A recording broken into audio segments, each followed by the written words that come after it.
Today's project, we have to return functionality to this power hacksaw in the form of its automatic stop.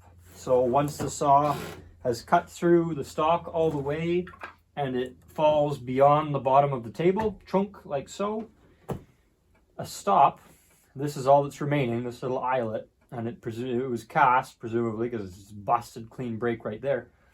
This thing clamps to the inside of the back of the blade carrier, and it indexes with a linkage that's attached to the handle. And so it needs to be just the right thickness that it will not touch that disconnect when the blade is level with the table. And once the blade drops through, which is not all that much of a difference, maybe a 1/4 inch, then this little protrusion will clip that, but it will not go so far as to rub on the table and therefore bend or break again. So this is the eyelet. We can forge that out, no problem. And the little protrusion is going to be a little bit of finessing work. So from what I can tell, it should just be a little piece that kind of goes down and then straight, like a little L. And that L will have to be around 3/16 thick, I assume, and long enough so that it can index with this arm, which will only be about 1 inch maybe. So it should be about 1 inch by 1 inch. And that's what we'll start with. Here's the little offcut. I'll be starting off with 1/2 inch hot rolled square with a funky end that came off of something, I don't know. So I'll go ahead and put this into the fire, and we'll isolate the area that will be the little eyelet thing, and then flatten all the stock so that it's maybe more like 3/8 thickness, even 1/4 inch thick is plenty. And punch the eye, and then form a little L shape and cut off the surplus. Because it's so short, it's always going to be tongs work. It should be no big deal. These are really nice tongs made by Josh Koss. Very nice. You can hold the work this way or hold it this way. They have like an X-shaped clamp profile inside. These tongs are specifically made for 1/2 inch square, so they clamp this stuff perfectly, although they can accept slightly smaller.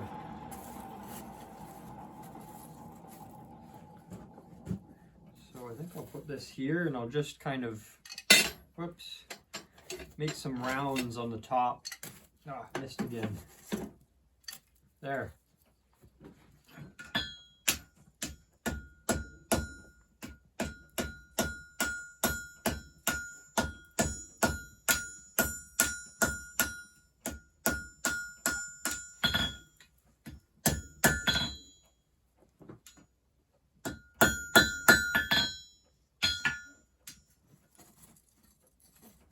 Definitely be nicer to be working with a longer piece, but it's my choice to work with this offcut.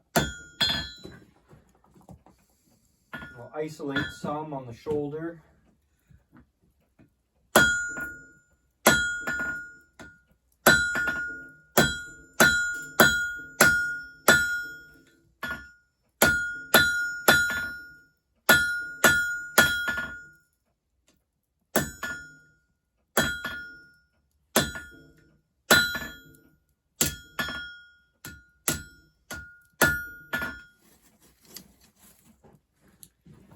So a little bit more isolating of the tip. I can use those shoulders to help round the ends a little bit.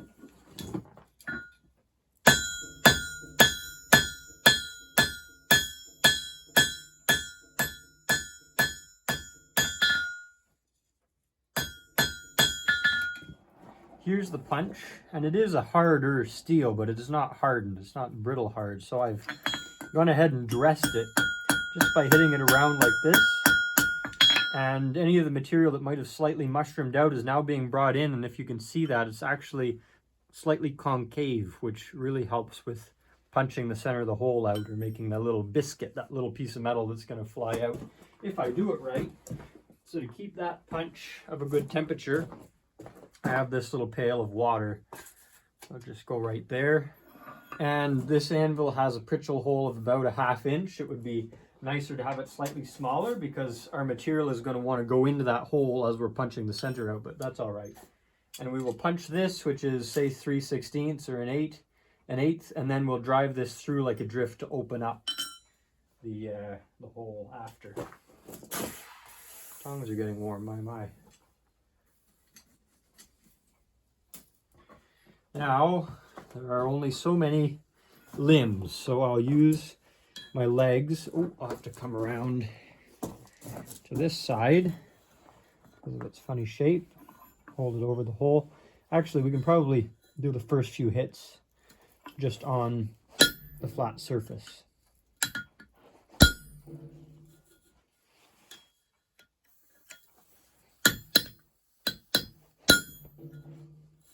And already we're losing heat very quickly because the whole surface of this thing is against the cool anvil.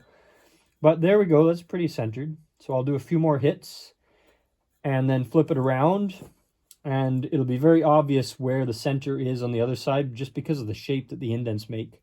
And I'll line it up there and drive it through, and that should fire out that little center piece.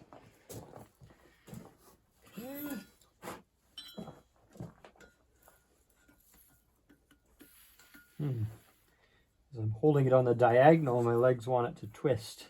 There we go.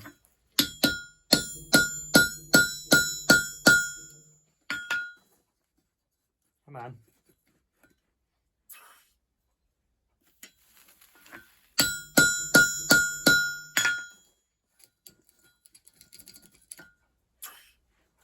Okay, now that's ready to be put over the Pritchel and popped out. You see that nice round flat?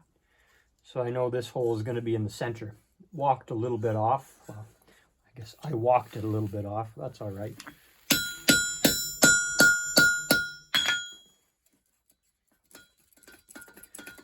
Need to address this punch. It's getting a little bit ripe. It's bent slightly.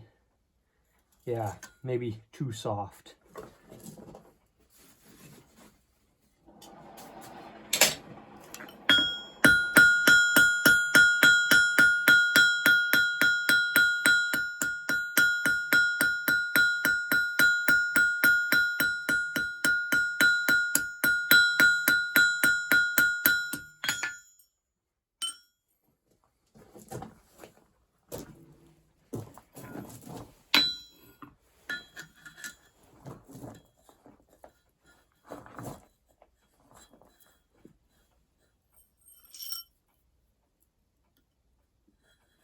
Start it on the flat again. I'll go through. Oh, did you see that? Right on the floor there. Through. There she goes. Little biscuit dropped right down there. Perfect. Nice. Okay, so reheat this and then alternate sides, driving this through and open up that hole till about the size we need.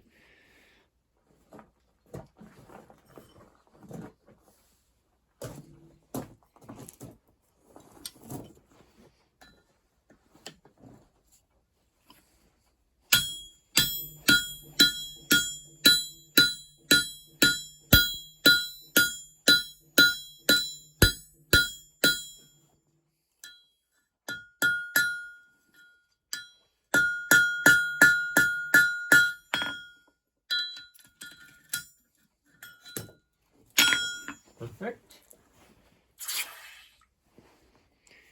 Open it up a bit. Do it from the other side, open it up again. Probably one more cycle so that this bolt fits through. From the opposite side this time.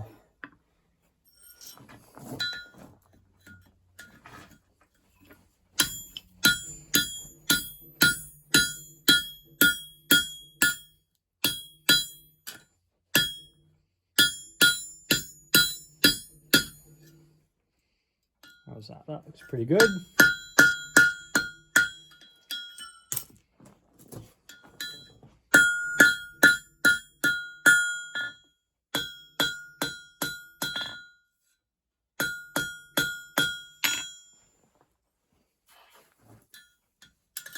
clean it up round.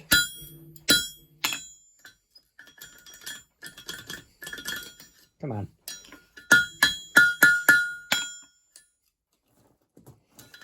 Troublesome, are you?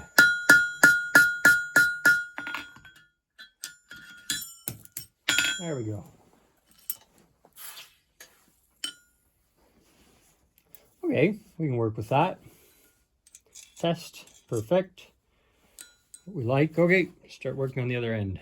So I ever so slightly drew out the body and left some thickness right here because this thing has to go right into that hole, right yonder. And there's this little casting protrusion down here that kind of acts as a stop so that it helps the force of this thing be pushed in the right way. So currently it is standing right up and down, which is good. So the thickness here is fine. And then this flange worked perfectly. So I'll bend it outward, and to determine where it has to go, I will set this thing back down again. And to do so, I need two hands. Well, maybe I can do it if I hook this hand under. Oh, that won't do. Hook it under the knob and then lift these, which are the little ratcheting pawls, out of the way, and then you can lower it down. There we go. Did it. So now I can measure the gap that requires. Here is yet another constraint. So this is where it has to go, and this is the little latch in its forward position. So the saw is currently engaged to be running. And if you can see where its layout is, just beyond here, the little arm has to come out and just clip this arm and push it back only when the saw has broken through. And this blade is angled. So if you go all the way to this side where long stock would rest, you will still not have cut through the long stock by the time you have cut all the way through over yonder. So I think most of the stuff I'll be working with is no bigger than 2 or 3 inches. So this configuration will be fine. But for long stock, this whole stop setup would have to be reimagined.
So now that shelf has been isolated, just want to kind of make it somewhat consistent. And then cut the edge off because that's plenty long.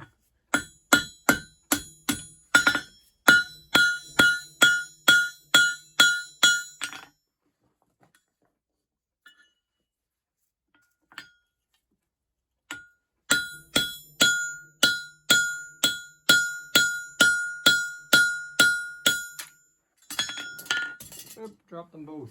Ah, where'd it go? There. And there. So, now this guy has to be folded. Let's do that.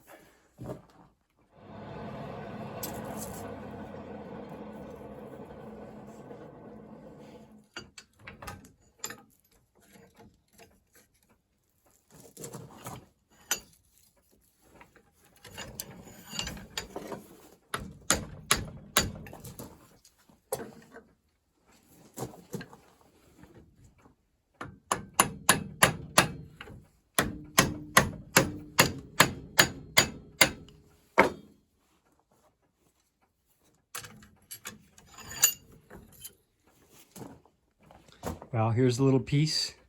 Just let it cool and then dipped it in water. That's why it's a bit dark. So lift that guy up and pop it through the screw. And this is just the trial. So already I see that I don't have quite enough girth for it to rest against this. That's okay though. We can twist this to compensate. So that'll be there.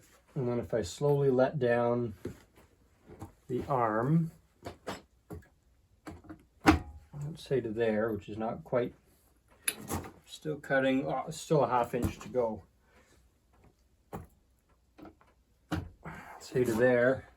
So we should just be coming through the cut.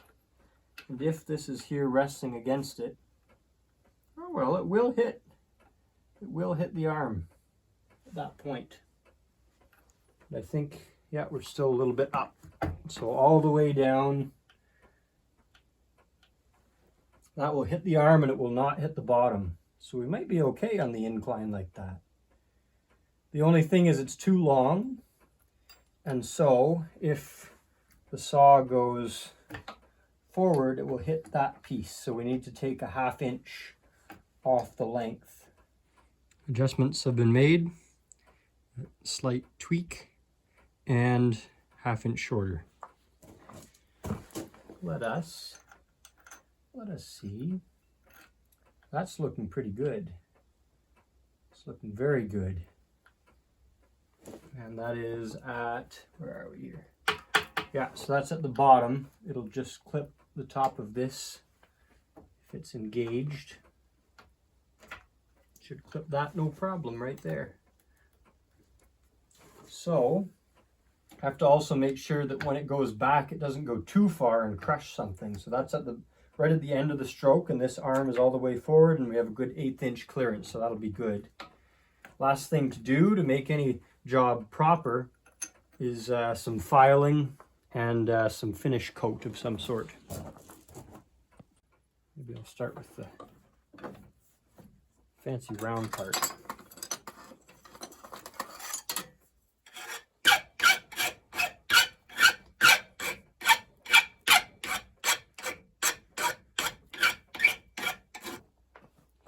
Here it is, filed down, far from perfect, but plenty fine for this. Last thing, got a little bit of the fire that's still here. And just heat it up so that I can wax it. Doesn't take much heat, and I don't want it to be so hot that it smokes and makes a mess. Just enough so that touching it with the wax cloth will kind of coat it. We're approaching moment of truth. Filed and blackened and waxed. Lift this thing. Oh, it has to be at the right point of the stroke for the ratchets to engage. Right there.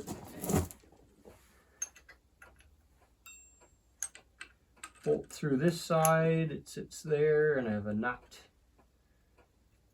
Okay, and I'll push it against that stop. That's where it's going to sit. And I guess it's best to do a trial run. Yeah, so I'll let it down. And first of all, make sure it's all the way down and this isn't hitting, which it isn't. And all right, that should clip that just fine. So I have to lift it to be able to engage. There we go, on. And if I do a dry run, I just have to make sure that when the ratchets let go, where are we? Yeah, it's on. So just pretend it's off, and I'll cycle it forward and then brace it for when the ratchet lets go. Oh, what's going on? Oh, she's crashing. Okay, that's why we do this test. She's crashing into the this little post here. So that means I'll need to take probably 1/8 of an inch off with the file. Jammed her right up. What's the point of filing when I have a pedestal grinder?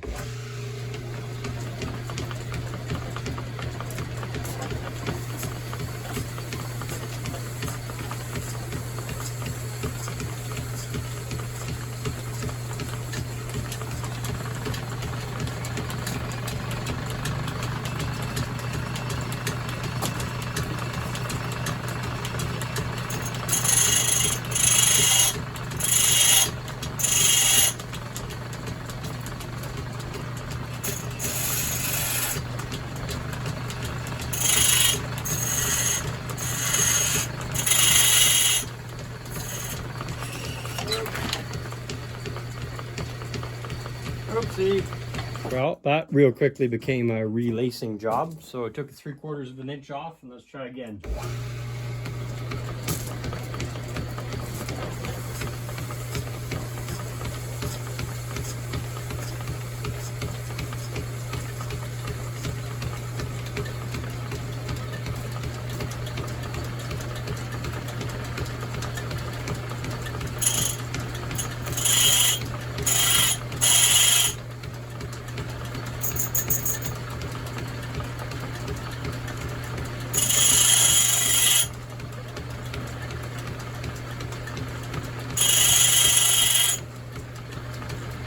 So now if you look right there, this is the piece and this is what it has to act against. And if I advance the wheel, we clear that block by a little bit more than 1/16 of an inch. And now we go to full end of the stroke. So it'll let me right there. And we do not crash into the far side. That little slop is just in this pivot link here. And then return, everything's clear. And then we should, this is engaged on that return. Oh, I have to slip the pulley. Oh. Disengage. Haha, like so. Well, time to shine. This is a crusty old bolt with goofed threads on it, so perfect. Sacrificial candidate. Like so.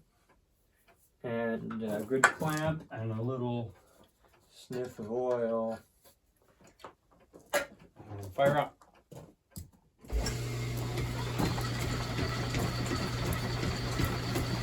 3, 2, 1.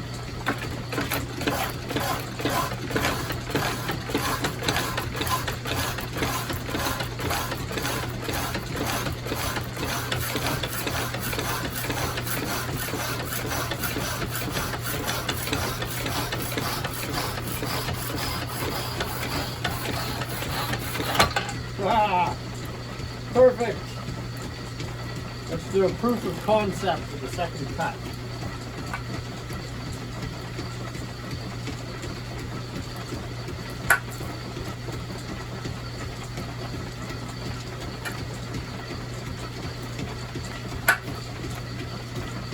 Three, two, one, go.